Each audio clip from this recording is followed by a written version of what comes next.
Bonjour. On nous dit soit les ions suivants: l'ion cuivre, l'ion fluorure, l'ion fer 3, l'ion sulfure. Question numéro 1. Combien d'électrons ces ions ont-ils gagné ou perdu? Pour le Ci2+. Avant de répondre à cette question, on rappelle que dans Cu, le cuivre, l'atome de cuivre, il y a autant de protons que d'électrons.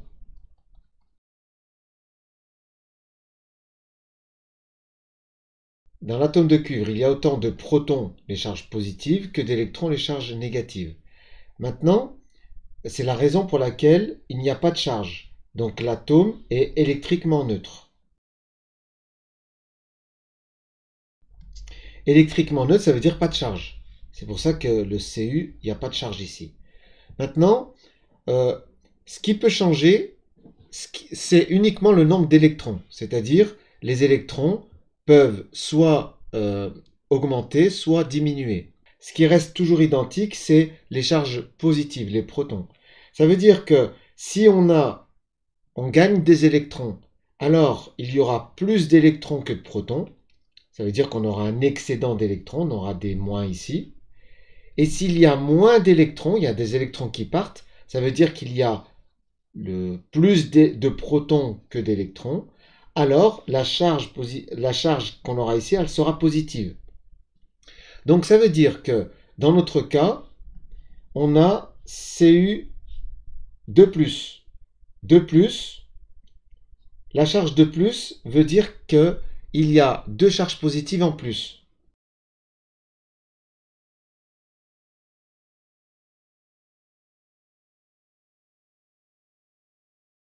Comme on sait que les charges positives dans le noyau ne changent pas, si il y a deux charges positives en trop, ça veut dire qu'il y a eu finalement deux électrons qui sont partis. Ça veut dire que dans Cu2+, il y a deux électrons en moins. Donc, l'atome de cuivre a perdu deux électrons. Maintenant, passons à l'ion fluorure.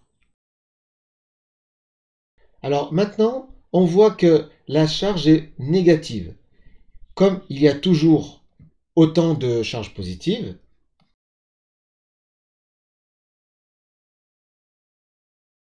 maintenant, le fait qu'on trouve une charge ici négative, ça veut dire que finalement, on a plus de charges négatives que de charges positives. Mais comme les charges positives, elles, ne peuvent pas changer, ça veut dire que on a forcément gagné un électron. Alors c'est toujours gagné ou perdu un électron. On le rappelle, les charges positives, elles, restent dans le noyau et ne changent pas. Donc ça veut dire qu'ici, on a, on a un excédent de charge négative qui est, négatif. Donc ça veut dire qu'il y a un électron en plus.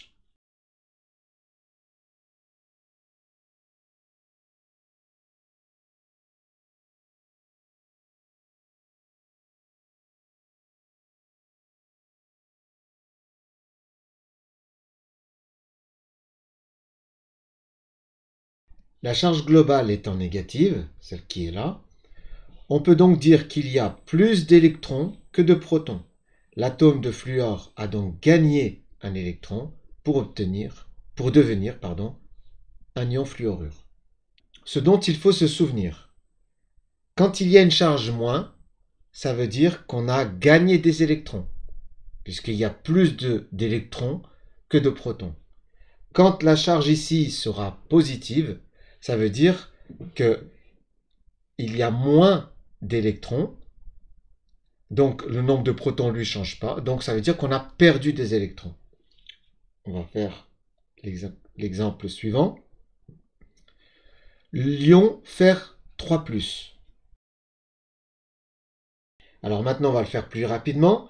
Le fait qu'il y ait ici trois charges positives, ça veut dire qu'il manque 3 électrons. Ça veut dire que l'atome de fer a perdu 3 électrons.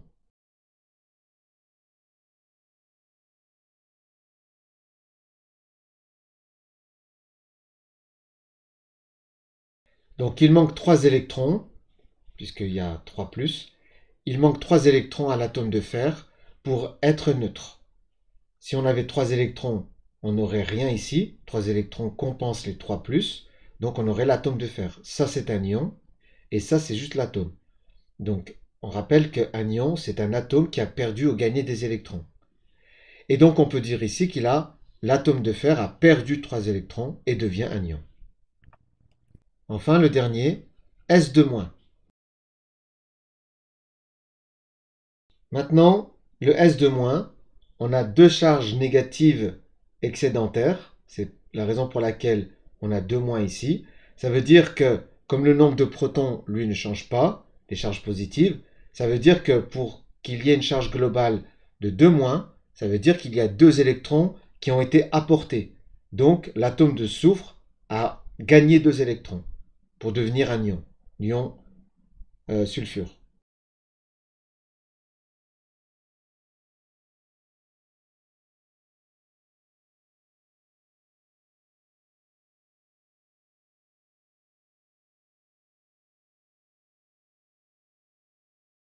Ainsi, quand on regarde S2-, si on veut obtenir l'atome, il faut enlever 2 électrons. Ça veut dire que S2- le soufre a donc gagné 2 électrons. Deuxième question.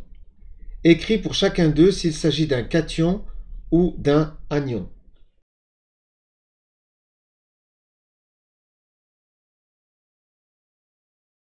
Alors je les ai regroupés. On voit ici une charge positive, une charge positive, une charge négative. Et on a appris que quand il s'agissait d'une charge positive, c'est un cation.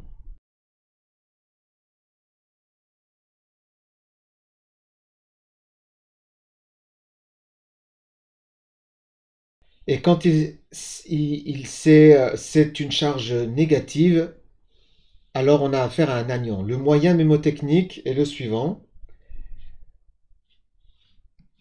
Dans anion et dans cation, les deux se terminent par un ion, puisque ce sont des ions, effectivement.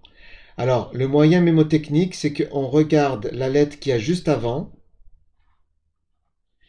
Dans anion, il y a N qui rappelle le N de négatif. Et dans cation, le T, cette barre, rappelle le positif de cation. Voilà, c'est un moyen mémotechnique à prendre ou à laisser. Voilà, j'espère que cette vidéo t'a plu. Pense à mettre un pouce vers le haut pour m'encourager à poursuivre, à t'abonner si ce n'est pas déjà fait, à activer la cloche pour être informé des nouvelles vidéos. Allez, bon courage!